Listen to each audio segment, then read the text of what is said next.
Before we get started, I want to encourage you to stay tuned after the credits. As usual, you will get to hear something special from one of our guests.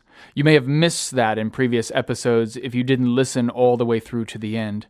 In addition, you will also hear about how you can get involved in Season 2 of Restorative Faith. Finally, our opener for this episode describes abusive situations and may not be appropriate for younger listeners. All right, you ready? I'm ready. Okay. This is Lori Jones, a friend of my colleague, Rebekah Anderson. Lori is an artist with a magnetic spirit. She has a deeply caring and compassionate personality and is currently working to obtain a degree in counseling. I was a product of a overnight affair for a New Year's Eve party, and I was not wanted by either my mother or my father. So, contrary to my older sister's life, who was preferred because she was the actual biological child of our father, I was subjected to much abuse and neglect. I was left to be ill. I was starved. I was locked in basements and closets. It was a yucky child. And I don't like hot dogs to this day because it smells like burnt flesh. So whenever you grill a hot dog, that's what I always think about. So it's hard for me to go to cookouts even today. And that's because you were burnt by cigarettes. Yes. You know, I never remember a time when God was not there. And my grandma, she always talked about God. It was important to her that we would go to like Sunday school. I didn't see it as much as a child, the favoritism of gender, until I got older. And then I was in high school, and I went to a church in high school. It was the non-denominational Church of Christ. And we were separated, and girls couldn't swim with boys, and we were not allowed to wear shorts in mixed company, and they didn't use musical instruments. And although that was a nice effect as far as singing goes, there was a distinct difference and a preference. Men were allowed to only lead and say prayers, and I really didn't understand that. It made no sense that men could talk directly with God and women could not. And that was really the first time that I became aware of something different than I have known all my life. And then I was in this new church that I started going to when I was in my middle 30s. And it was continued to be told to me that women were created by God after man to be helpers and subservient and only to support our husbands. And I thought, how can that be? How can it be that God would give me all these abilities and all these talents if all I was good for was to be behind my husband? And what if I didn't have a husband? And what if I didn't have children? What if I couldn't have children? What about all those single women out there that were phenomenal women? And it just really started creating a division inside of me and a clash, because I heard what was being said. I had to be hospitable. I had to have a great house and be a great cook and a perfect mother and a perfect wife, and even sex was controlled by my husband. It had nothing to do with whether I ever had an orgasm. It always had to do with whether my husband wanted to have sex. And if anything that I was doing was interfering in my relationship with my husband, I should stop. I was even suggested by a very good friend of mine to drop out of school because it was interfering in my relationship with my husband. And this was in the church? Absolutely.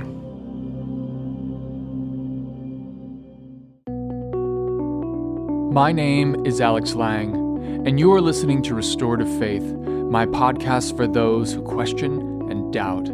The goal of this podcast is to recast Christianity in a new light. This season is about evil and its role in driving people away from the church. Over the last 5 episodes, we have sequentially tossed aside the various ways that Christianity approaches evil. In episode 1, we discussed the fallacies of the arguments behind original sin. In episode 2, we expose the logical flaws with the idea that angels and demons influence our lives. In episode 3, we dismiss generational sin as nothing more than our families passing on positive and negative traits through our environments. In episode 4, we explored how Christians are just as likely as any other person to commit the atrocity of genocide. And in our last episode, we discussed the paradox of how Christians are some of the worst offenders when it comes to the corporate sin of climate change.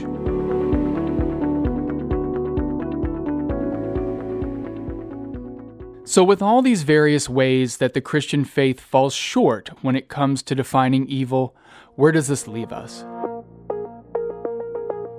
Since the people who wrote the Bible were working with very limited information, should their perspective be abandoned? Is Christianity simply too out of touch with our modern world? Or does Christianity still have something to offer when it comes to our understanding of right and wrong? If so, what exactly should Christianity be contributing to a future where organized religion is becoming less and less relevant? For our last episode of this season, I want to explore the future of the Christian faith. In particular, how Christianity needs to change so that it can benefit our society and move it forward rather than holding it back.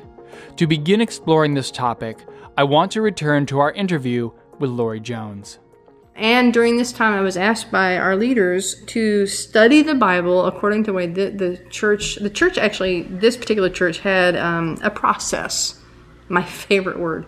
Doctrine and process. If I hear those now, I feel like they're like cuss words now, but there's a process. And you read through the book of John, and then you go through this, and then you talk about light and darkness, and sin, and this and that, blah, blah, blah, blah, blah, blah, blah. And I kind of stopped doing that. Learning about religion, I wanted to deepen my understanding of the biblical text. That was the whole point, was I thought, oh, that's cool. So I can actually learn what happened to women? Why did we suddenly get the short end of the deal? What happened? Why are we the reason that everybody is screwed up? Well, so I started this thing called the O Group. And it was an open and honest biblical discussion. And that was not acceptable, apparently. And we were asked to step out and take a vacation, take a break. We actually met with the elder and the head pastor of the church afterwards. They came to our house, and they used biblical text against us. And they said that I needed to bend to the authority of the church leaders. And you know what? We were not encouraged to come back.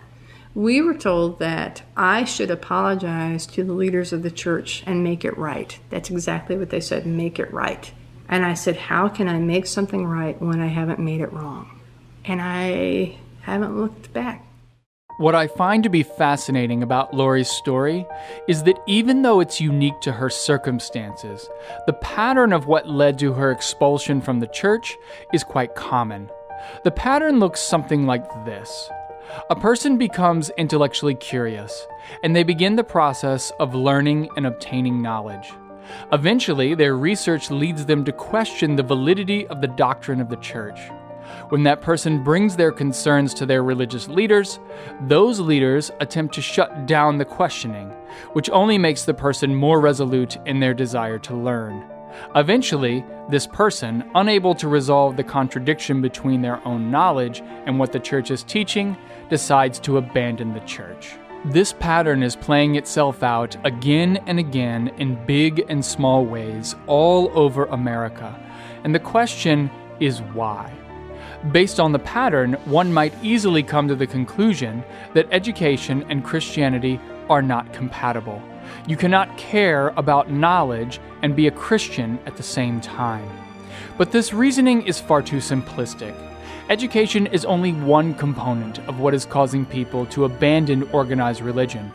To get a clearer picture of why this is happening, I spoke with Dr. Reza Aslan, the New York Times bestselling author of No God But God and Zealot, The Life and Times of Jesus of Nazareth. I've had the good fortune to get to know Reza personally, and more than anybody I've ever met, he is able to tap into the zeitgeist of the moment and assess what it means for the future. What's happening in America is not that people are becoming more secular, it's that people are turning away from traditional religion towards alternative ways of experiencing transcendence.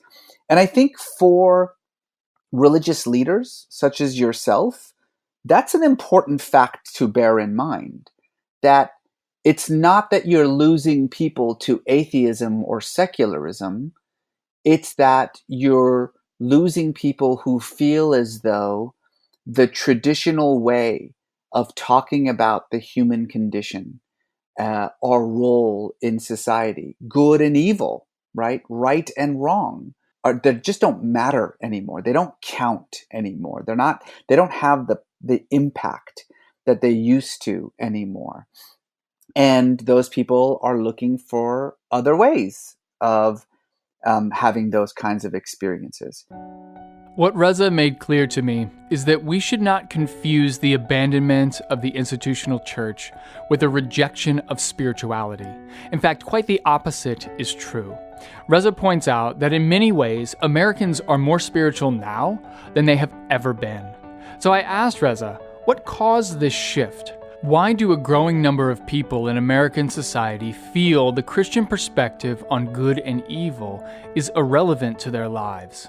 If I were to oversimplify it, and I'm very good at oversimplifying these kinds of things, I would say that traditionally the church has dealt with right and wrong, good and evil, as cosmic concepts, as cosmic ideas. The source of all good in the world is God, or perhaps, God in the form of Jesus Christ. The source of all evil in the world is the devil or Satan or demonic beings. Good and evil are cosmic constructs. They exist beyond us as human beings. If anything, we are slaves to those two ideas. That is the source of the problem right there. Good and evil are not cosmic forces. They're human choices. Morality doesn't have a cosmic base to it. Morality is about the decisions, the actions that you decide, that you choose as a human being. The devil doesn't make you do anything. You do it. And the more we continue to preach this notion of good and evil, right and wrong, as cosmic elements and human beings as pawns in some larger cosmic battle between the forces of good and evil, the angels of light and the demons of darkness, what that does is that it fosters a notion that our actions on earth are not solely our responsibility, right? That we are in thrall to some cosmic element. I think that thinking poisons our actions, and it keeps us from acting truly in a way that fosters good and prohibits evil. Here, Reza has drilled down into what most people experience when they encounter institutional Christianity. What you often hear from the pulpit is that there is an absolute right and an absolute wrong. We are told that this right and wrong is not defined by us, but rather is defined by God. However, people know intuitively that this claim is false, because the type of Jesus you hear from the pulpit sounds very different depending on the church you attend. In some churches, Jesus hates homosexuals, while in others, Jesus is very concerned about gay rights. In some churches, Jesus wants you to be rich, while in others, Jesus only wants you to care for the poor. In some churches, Jesus is a radical liberal trying to overturn systems of injustice, while in others, he's a staunch conservative trying to maintain traditional family values. In other words, Jesus is a reflection of the people sitting in the pews, and there's a very simple reason for this. Scripture can be used to justify anything. The purpose and power of Scripture comes precisely from its malleability, from the fact that it answers every aspect of the human condition and does so quite often in profoundly contradictory terms. And so we all pick and choose. And my argument is, okay, if it's true, and I believe that it is, that we don't necessarily so much derive our values from our scriptures as we insert our values in our scriptures. Okay, let's start with the values then. This is a congregation that believes in the sanctity of all human beings, regardless of the color of their skin or regardless of their particular religious affiliation or regardless of their sexual orientation. Why do we believe that? These are the scriptural reasons why we believe that, right? We believe it because we believe it. We don't believe it because the scripture tells us to believe it, because the scripture also tells us not to believe it. So if the people in churches are picking and choosing the scriptures that define their values, then what this tells us is that the church has no higher moral authority.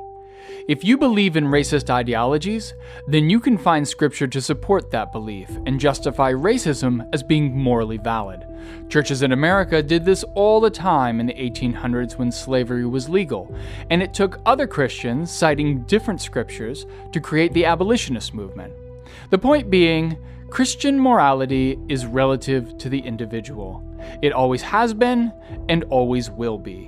Which begs the question, is it possible for the church of the future to make a positive contribution to our society? To answer this question, I spoke with Rich Havard, a young pastor who is literally building the church of the future in the way Reza described. Rich is the founder of the Inclusive Collective, a group that draws on college students from several academic institutions around the city of Chicago. Rich understands better than most where the church has been and what it will take for the church to be relevant in the future. So I grew up in Gloucester, Mississippi. It is a small town in the middle of nowhere, Mississippi. So less than 1,000 people, 20 minutes from a stoplight. And in Mississippi, we often measure things by distance to Walmart. So 45 minutes from a Walmart. In fact, the next town over had a restaurant, and it's the only restaurant nearby, and it's 1/3 buffet restaurant, 1/3 taxidermy place, 1/3 gas station. So that's the sort of that's my context. And I'm actually a 5th generation in the same county on my dad's side. So deep roots in rural Mississippi. By saying I'm from rural Mississippi, some things may come to your mind, right? So Mississippi is often synonymous with racism, sexism, homophobia, every ism you can ever think of. And to be honest with you, that's sort of my hometown, right? So the use of the N-word was frequent. I remember being in 7th grade Sunday school and the teacher coming downstairs and saying, "Do y'all know what tomorrow is?" And we said, "Yeah, it's MLK Day." My school had just started taking it off a few years before. And we said, "Yeah, it's MLK Day." And he said, "Wrong." We were like, "What?" He said, "Tomorrow is James Earl Ray Appreciation Day. That's King's assassin." And he was the head deacon of my church, which in the Baptist church is the chief lay leader, as well as my Sunday school teacher. Now, Rich is quick to point out that not everyone in his church harbored racist sentiments. The pastor and youth pastor of his church were quite progressive for being Southern Baptists. They actively spoke out against racism and sexism. In fact, they inspired Rich to want to become a leader in the church. But as much as those pastors in his individual church were attempting to move the needle in the right direction, these individual efforts are not necessarily reflective of the church as a whole. The reality is there are different Christianities at play, right? And so it is correct to say that when Christianity has had power, particularly when it's been sort of this cocktail of whiteness and privilege, etc., it has certainly been a disaster, often, right? And has contributed to all the things you name, whether it's genocide, racism, sexism, homophobia. It has not only been complicit in, but it's often been the driver of those things. If we just take our own country, for instance. When we look at Christianity from the margins, or people who have been put on the margins, or at least seen as on the margins, Christians have been at the forefront of justice, equity, inclusion, etc. Now, the people who are at the forefront were often not only the margins of society, but the margins of the church, right? And often seen as heretics. And so early people who were adopters of like freedom for slaves were seen as like, oh, there's weird people over there with this messed up theology. You can say the same thing about people who are advocating for women. And today, one of the big things is with queer folks, right? So like people like you or me who have queer inclusive theology are still in the minority in so many ways. But Christianity has this history of people who are in the minority later being the ones who are on the right side of history. And here, Rich has defined one of the most endemic problems with making the church morally relevant in the future. The majority of Christians tend to be on the wrong side of history. We're consistently backing the wrong horse. Christians should be the ones pushing the moral envelope. Instead, they are often the ones preventing our society from evolving in a positive direction. So I asked Rich, why does he think this discrepancy exists? Christianity, particularly white, post-Enlightenment American Christianity, has been intellectual exercise in like believing the right things. And we see where that has gotten us. We have done rampant injustice. We're hemorrhaging members. I mean, think about it. The most like intellectual church is the white mainline church. What church is losing members the fastest? The white mainline church. Because this is not just a conservative liberal thing. This is often a liberal thing. Is we just think if we just think the right things, then everything will be okay. Well, that's not true. It's just not. Richard Rohr says we don't think ourselves in a new way of living. We live ourselves in new ways of thinking. And so I believe that at its core, one of the things the church should be doing is finding ways for people to experience faith rather than think about faith. To experience God rather than think about God. This is something that I heard again and again from everyone I interviewed for this episode. It was the resounding theme that every person made crystal clear. Stop talking and start doing. It's really as simple as that. You know, I think part of the reason why young people especially are so turned off by church is because if you are not willing to put your values into actions, then there's no point in having values. And it becomes very difficult to sit in church and hear a preacher tell you in the abstract what is right and what is wrong, what is good behavior and what is evil behavior. That church that removes the pews, removes the walls, and says, let's go out and actually put the things that we talk about here into practice as a congregation, not sort of separate from church. Not church today is about the Good Samaritan. Also, next Tuesday, we have a clothing drive. But to recognize that the whole reason you are sitting in this room, the sole purpose of this is to go out there and actually put these beliefs into practice. You go in there on a Sunday morning at 9 o'clock, bright and early, and you're looking your best, and your kids are all clean, and there's no goo behind their ears, and you know you're all sitting there, and your kids are acting up, and you're like, and you're being your same jerky self sitting in a church, but you look good because you were there on a Sunday, and now you feel better because you were seen in public, you got a nod from the pastor, you wrote your check, you feel good about yourself for another week. What have you done? So I guess what I would like to see is I would like to see the truth be told, take care of one another, love one another.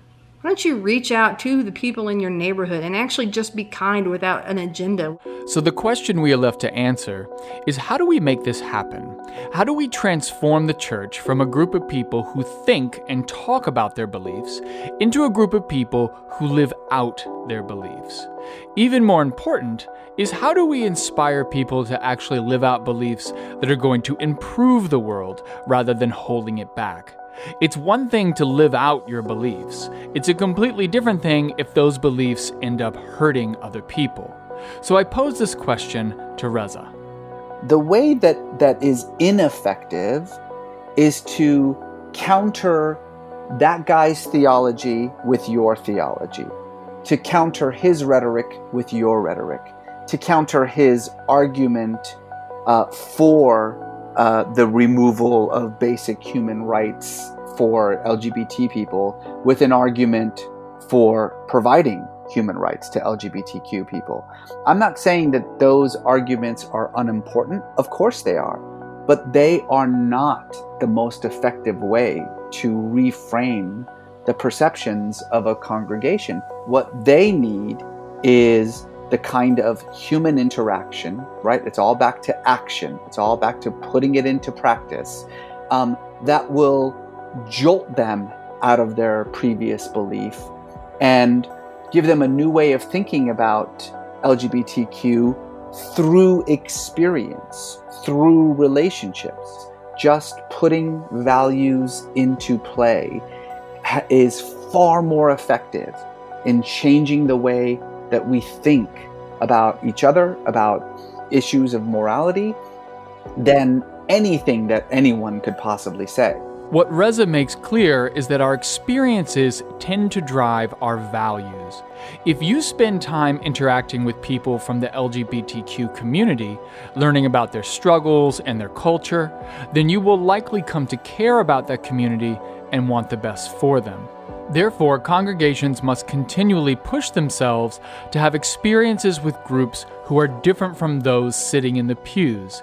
And this is where Rich Havard excels. He calls it soul work. In the Inclusive Collective, we talk about our task being to create a soul work ecosystem for our students. And the particular kind of soul work we talk about is Jesus-rooted soul work. And so soul work being the kind of things, the kind of experiences you have, moments, discussions that stir something up deep inside of you, that help you to know that you're part of something bigger than yourself, that stretch your mind, that expand your imagination, that help you be fueled to do things in the world and to act in ways that are full of bravery and courage. And so, but not soul work just for sort of like self-actualization, but what we call Jesus-rooted soul work is soul work that has a particular trajectory to it. A trajectory that leads us to be people who are Jesus-rooted, inclusive, so creating inclusive environments, authentic, we can be authentically ourselves and who we are created to be by God, communal over individualistic, so we give a damn about our community and society, and the last one is active, is that we live a faith that is not passive, but that is active in the fight for justice in the world and that serves our neighbors. And so those are the kind of experiences I think the church needs to be curating and creating for people, is experiences that shake us up and help us to become those people. What this soul work does is to reframe the way we think about Christianity. When you invest in experiences, and those experiences form your values, you stop seeing the world in binary terms. No longer is the world divided into us and them, good and evil, right and wrong. Instead, the world is defined by the needs and the struggles of the people you've encountered. And in this way, your duty as a Christian is defined by your responsibility to those people. This kind of notion of responsibility is one that I think it generates far greater attraction, particularly for young people, right? Like, what is your responsibility? Is your responsibility to yourself as an individual? Is it to your community? Is it to your nation? Is it to the world? Is it to all of humanity? Where does your responsibility as a human being lie? Because the very term responsibility is necessarily inward, right? It's not about these are rules and regulations, doctrine and dogma, right and wrong. It's just about who are you responsible for? And then, as we had talked about before, how do you express that idea of your responsibility in the world?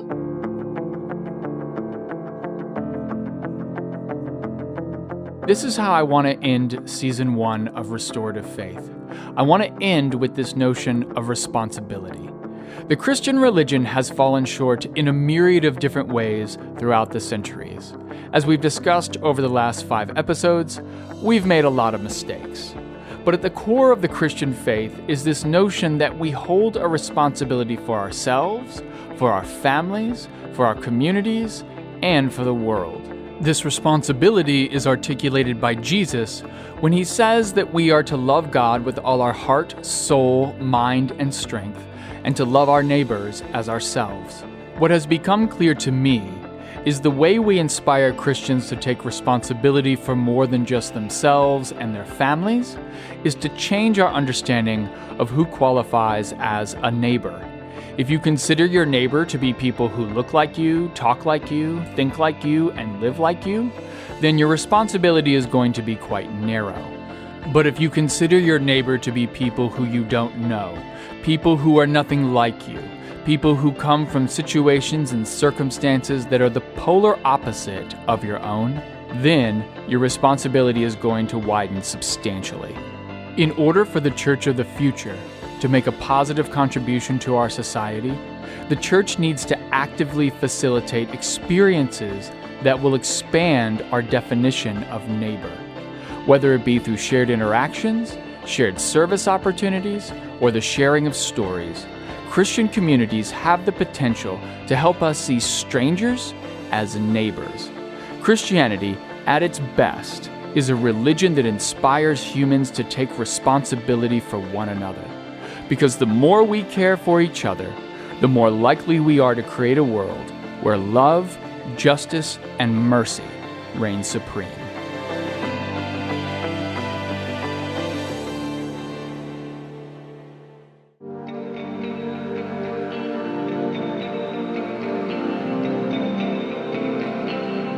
A big thank you to Dr. Reza Aslan for agreeing to be interviewed about the future of the church. If you haven't already done so, I would highly recommend reading his books on the history of Islam and Christianity.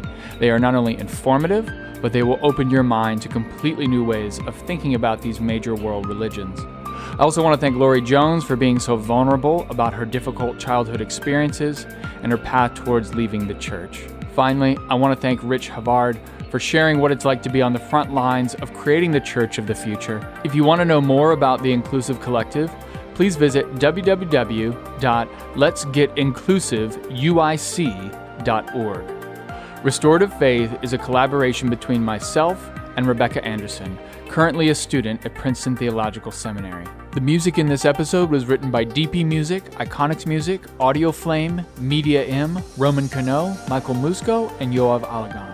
For more resources on this and other episodes, please visit us at restorativefaith.org.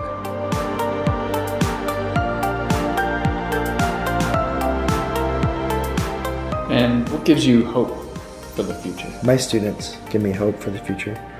My students are people, many of whom should have given up on the church a while ago, but they keep coming back. And there's something about it that is alluring to them and compelling for them and keeps them going and makes them resilient, even when the church's systems and structures try to F them over again and again and again and again.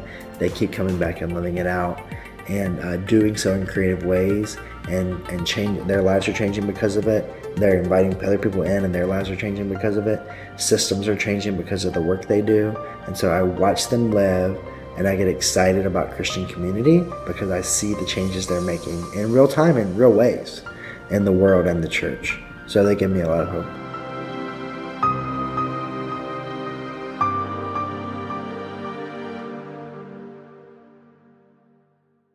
For the second season of Restorative Faith, we want to get you involved.